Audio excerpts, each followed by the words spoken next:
In today's video, I want to talk all about how the choices we make every single day, consciously or unconsciously, will affect our ability to create a calm company. If you've missed my last couple videos, check those out in the playlist here. Be sure to like and subscribe. This is going to be a video series, so you get alerted to when the next video drops. But today we're going to be talking all about the red pill, blue pill. You take the blue pill, the story ends. You wake up in your bed and believe whatever you want to believe. You take the red pill, you stay in Wonderland, and I show you how deep the rabbit hole goes. Yeah, you know that scene from The Matrix where Morpheus tells him you could choose the red pill, choose the blue pill. Choice is yours. We all know how that ends. But the choices we make every single day are super important. And this is actually step number 3 in our framework. It's the last in stage A. We're all about going from effective to productive. This is choice control.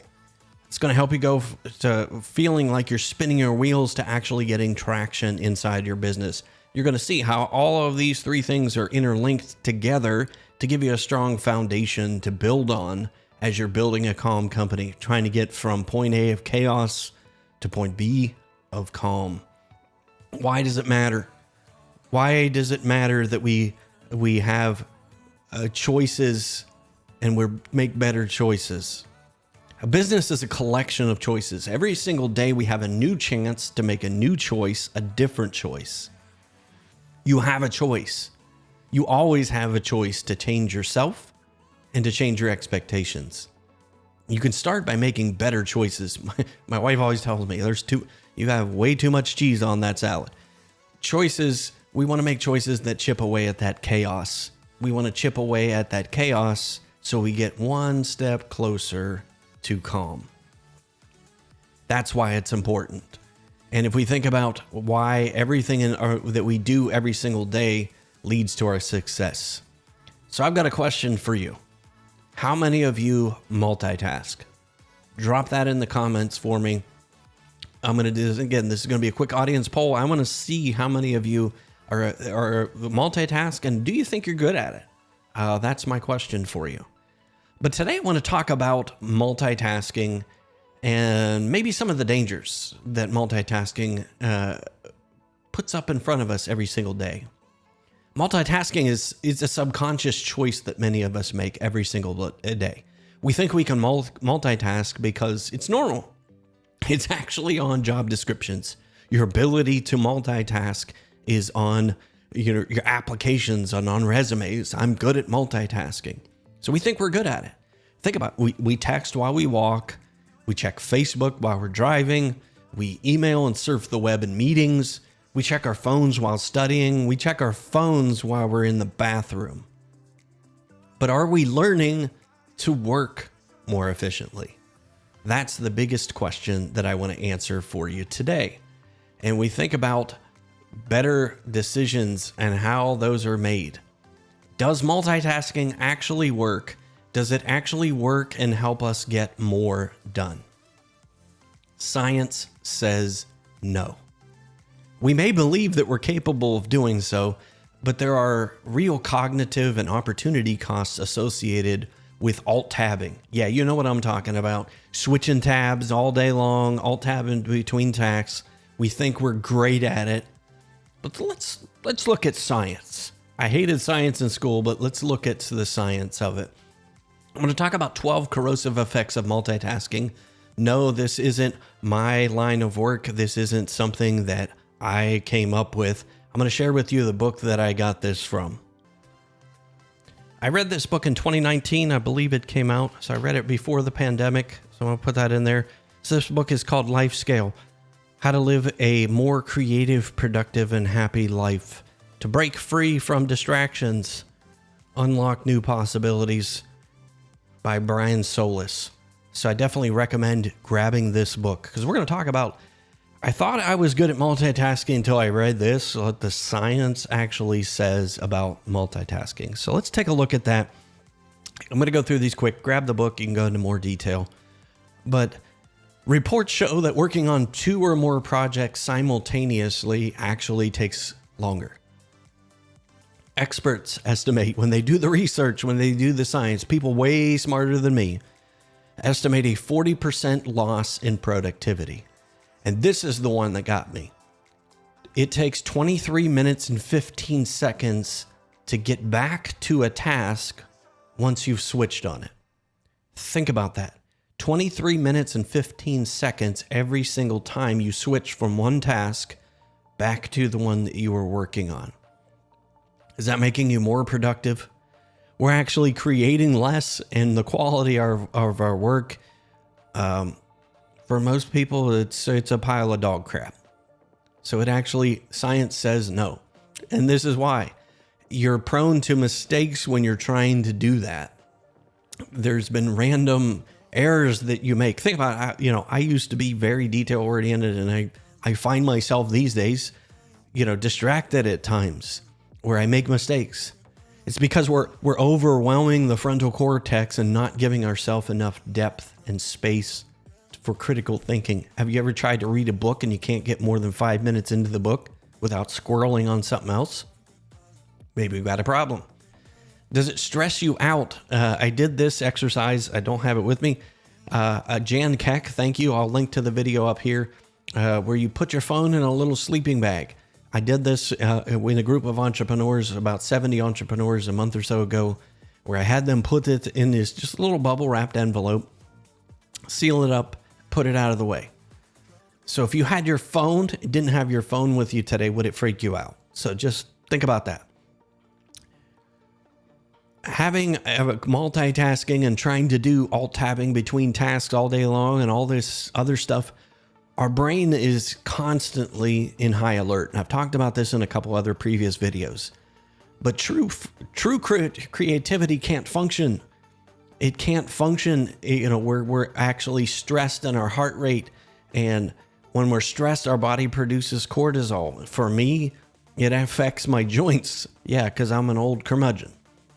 And it's got constant pressure that we feel from switching task triggers anxiety, which leads to chronic stress, which leads to self-esteem issues, which leads to depression. Again, science has seen this and studied it, and I'll bet that you may have seen this in your own creativity, where you feel like you just can't get into the creative flow. And that's where the science is super important to understand why that is. And it's probably because we're multitasking all day. Skim reading. Think about that. It hinders our ability to grasp complex issues. When our brain is skimming text, we don't have time to grasp complexity, to understand another's feelings. Marianne Wolf wrote that from UCLA.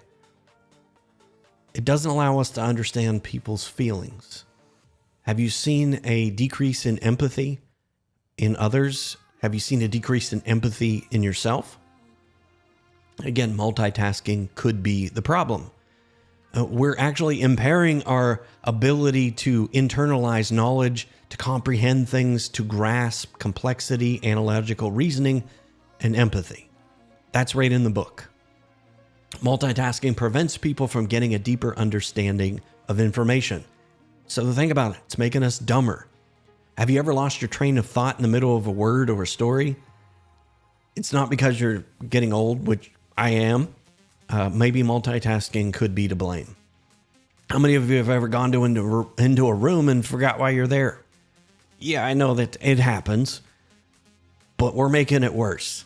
Constantly switching causes weaknesses in our working memory, in our long-term memory. Those interruptions cause us to miss details. It causes us to miss details while we're working in the moment. The next thing that it leads to is it actually wastes time. We think we're getting better at time management by multitasking all day.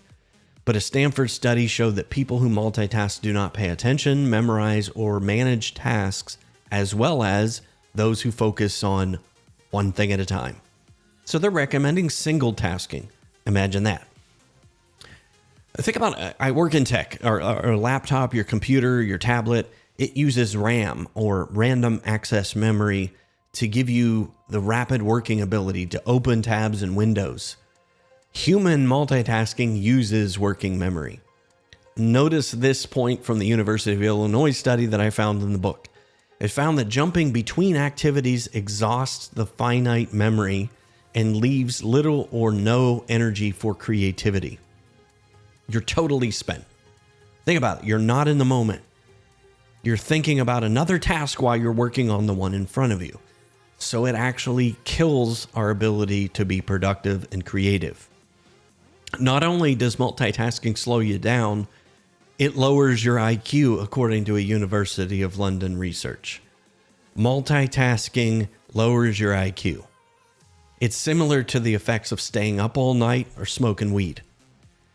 If you're a man, if us men out there, us men entrepreneurs, it's actually worse. Scores of men dropped to the average of an 8-year-old in those University of London research study. I'd like to think I'm smarter than an 8-year-old. Maybe. We've all been there. You're working on something, you switch back and forth to check streams, check emails, whatever it is. You see a link, you click on it, and then 30 minutes later, you're wondering what happened to the last half hour? What happened to the last 3 hours? So it leads to increased distractibility. So we think about how many rabbit holes you've been down every single day, and you feel like you got nothing done. And that addiction deepens and deepens. If you break moments of engagement to mindlessly multitask, your actions are saying, I'm only partially in this moment right now. So if we think about it, it's hurting our relationships with our family, our friends, our colleagues. We're physically present, but we're telling people that they're not our priority if we have a phone in our face. Even if you're not looking at your device, we're so wired to multitask that your brain might be not there. It's focused on something else because we've trained it to do that. Besides cognitive costs, there are biological and emotional costs that go along with multitasking.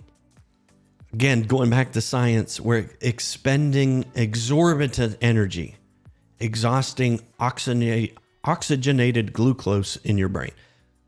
So we're taking away our energy and our motivation when we're multitasking. It's not making us better.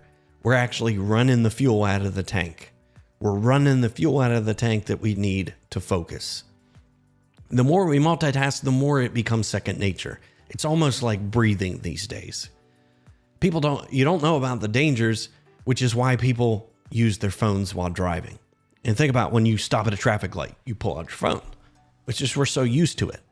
In New York City, 20% of teenagers are struck at crosswalks because they're looking at their devices and they walk right out into traffic. They're actually changing urban planning because they know that this is a continued problem. It's dangerous and often illegal. I like this quote from the book. As much as we multitask, love our devices, and feel like we're in control, deep down, we know something is off. Our ability to make progress towards our goals has gone astray. We're not living up to our standards. We're accomplishing only a tiny fraction of what we're capable of. Let that sink in a little bit for you. I've had numerous occasions over the last year where I've been overwhelmed trying to be productive.